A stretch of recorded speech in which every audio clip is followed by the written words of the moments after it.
안녕하세요. 호기심 약사입니다. 건강에 관심 있는 분들은 스스로 자신의 건강을 챙기시는 분들이 많은데요. 유튜브에 워낙 건강 정보가 범람하다 보니 어떤 정보가 맞는 것인지, 어떤 식생활을 해야 하는지 도대체 알 수가 없습니다. 그러다 보니 본인에게 맞지 않는 식품을 드시며 건강이 망가지는 경우도 많습니다. 영양요법이나 식생활은 한 끗 차이로 그 결과가 크게 달라지기도 합니다. 여기저기서 좋다고 해서 먹었는데 간 수치가 상승하는 당황스러운 경우도 생기죠. 어떤 분들에게 왜 맞지 않았는지 자주 접하는 식품들 위주로 말씀드려 볼게요. 첫 번째, 야채수입니다.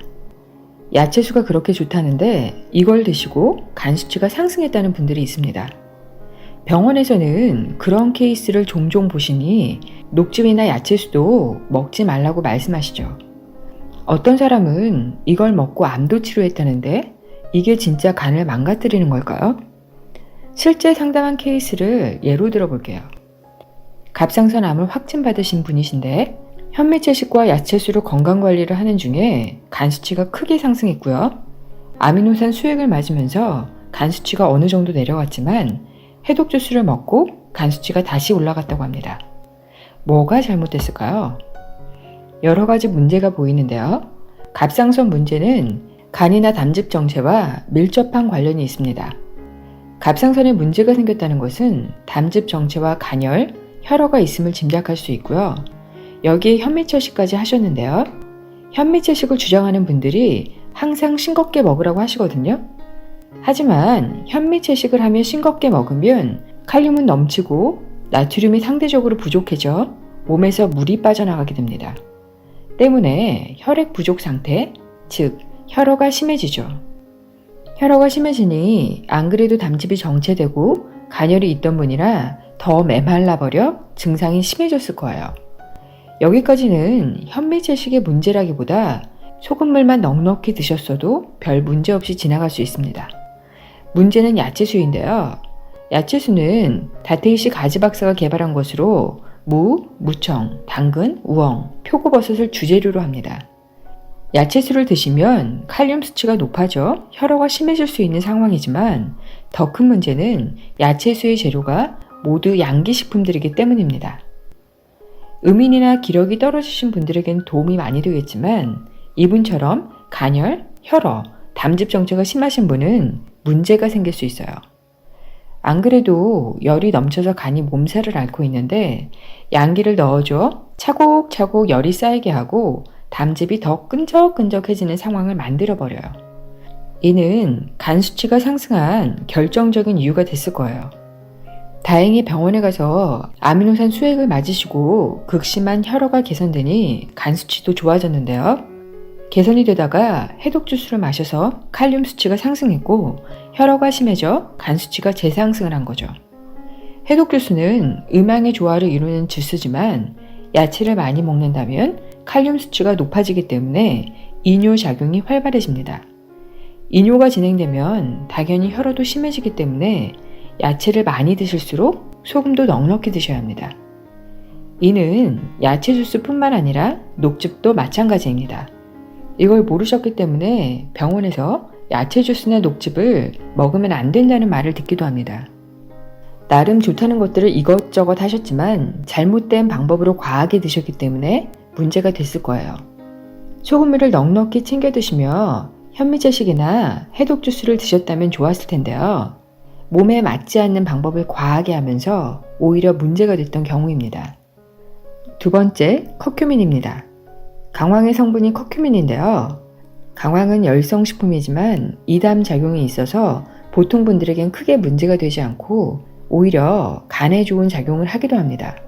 하지만 혈어가 극심하고 담도 막힘이 있으신 분들은 노폐물과 담즙이 빠져나가기 힘들고요.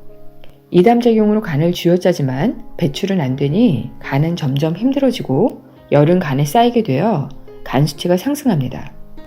커큐민을 드시고 싶은 분들 중 열이 많은 분들은 강황보다 울금으로 드시는 게 좋고요. 어떤 식품이든 내 몸에 맞게 적용해야 좋은 재료가 됩니다. 세 번째, MSM입니다. MSM을 드시고 두통이 심해졌거나 탈모가 진행되고 열이 위로 뜬다는 분들이 계세요. 어디서 추출했고 어떻게 법제화시켰느냐에 따라 MSM의 성질이 달라지는데요. 시중에 판매되는 대부분의 MSM은 화학적 정제 방식을 통해 생산된 것이라 열성이 강하거든요. 열이 뜨는 분들이라면 이런 MSM이 잘 맞지 않습니다. MSM을 드시고 열이 훅 오르는 분들은 계속 드시면 문제가 생길 수 있으니 끊으셔야 합니다. 넷째, 코코넛 오일입니다. 코코넛 오일은 항염작용이 있어 제가 참 좋아하는 오일이지만 역시 열성입니다.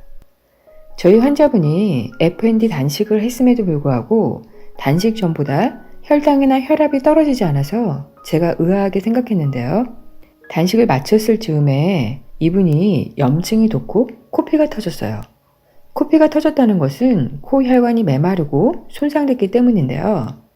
단식을 하면 열증이 좋아지는데 오히려 심해지셨더라고요. 뭘 드셨는지 체크를 하다 보니 코코넛 우유를 아침 저녁으로 한 스푼씩 드셨는데요. 양이 많고 음이 부족하신 분들은 열성식품을 드시게 되면 그 식품의 화기가 온몸의 구멍을 통해 배출됩니다. 열성이 강한 코코넛 우유를 드셔서 그 열기가 구멍으로 빠지면서 코피가 터진 거죠. 코코넛 우유를 끊으니 혈압도 혈당도 떨어졌고 염증도 가라앉았습니다. 다섯째, 유청 단백질입니다. 유청 단백질도 열성식품입니다. 유청 단백질을 오랫동안 드셨던 분들은 홍삼, 인삼을 드셨던 분들만큼 심한 열증을 호소하시는 분들이 많습니다. 유청 단백질 말고도 버터나 유제품, 치즈도 열성식품이죠. 저탄고지 하실 때 많이들 드시는데요. 저탄고지를 하시는 분들 중에서도 열증이 심한 분들이 많습니다. 저탄고지 후 탈모가 생기는 이유도 열이 위로 떠서입니다. 그만큼 화기식품을 오랫동안 많이 드셨기 때문이고요. 이런 분들은 열증을 쳐낼 때 명연도 심하고 시간도 많이 걸립니다. 여섯째, 들기름입니다. 들기름에는 오메가3가 풍부해 많은 분들이 드시고 계시는데요. 들기름도 따뜻한 성질을 가지고 있어요. 이게 대부분의 분들에게는 문제가 되지 않지만 간열이 넘치는 분들, 혈어가 심해서 담즙 분비가 원활하지 않는 분들에게는 문제를 일으킵니다. 기름은 담즙 분비를 촉진하기 때문에 담즙 분비가 잘 되지 않는 상태에서 양의 기름을 드시면 간열이 심해지고 간에 무리를 줍니다. 조금씩 가끔 드시는 건 별 문제가 되지 않지만 매일같이 한두 스푼씩 꾸준히 드시는 분들은 자신에게 열증이 있는지 그 기름이 양을 보충하는지 음을 보충하는지 꼭 체크하신 후에 드셔야 합니다. 그렇지 않으면 간열이 누적돼 간 수치가 상승할 수 있어요. 이 외에도 간열을 올리는 열성식품이 정말 많은데요. 밀가루, 커피, 홍차, 꿀, 과당, 프로폴리스, 소고기, 닭고기, 양고기, 고춧가루, 겨자, 생강, 매운 음식, 홍삼, 인삼, 산삼 등이 강한 열성식품이죠. 이런 식품들은 특히 양인에게 문제를 일으킵니다. 양인이 이런 음식을 자주 먹으면 간열 심혈이 넘치고 염증이 심해지며 열이 위로 뜨거나 간 수치가 상승합니다. 간열이 넘치니 간 수치가 올라가고요. 간열이 넘치는 데에는 이런 화계 음식이 큰 몫을 차지합니다. 간에 열이 쌓이고 담즙이 끈적끈적해지면서 담즙 배출이 잘 안 되고 간에 슬러지가 쌓이며 간 수치가 상승합니다. 상열감이 있거나 간이 안 좋은 분들은 그 식품이 가진 성질을 어느 정도 파악하고 있어야 합니다. 그래야 본인의 건강을 지킬 수 있거든요. 음양의 음식이 궁금하신 분들은 제 블로그에 올려놓았으니 참고하시고요. 블로그 주소는 영상 제목을 클릭하시면 됩니다. 음의 음식만 드실 수도 양의 음식만 드실 수도 없습니다. 항상 적절한 조화가 필요한 법이죠. 하지만 내 병증이 지금 심각하다면 개선시키는 동안에는 음식을 철저히 관리하셔야 합니다.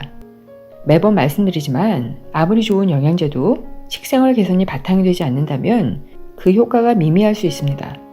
또 하나, 화기 중에 가장 강력한 화기는 바로 스트레스입니다. 극심한 스트레스로 호소하시는 분들은 질환 개선이 정말 어려워요.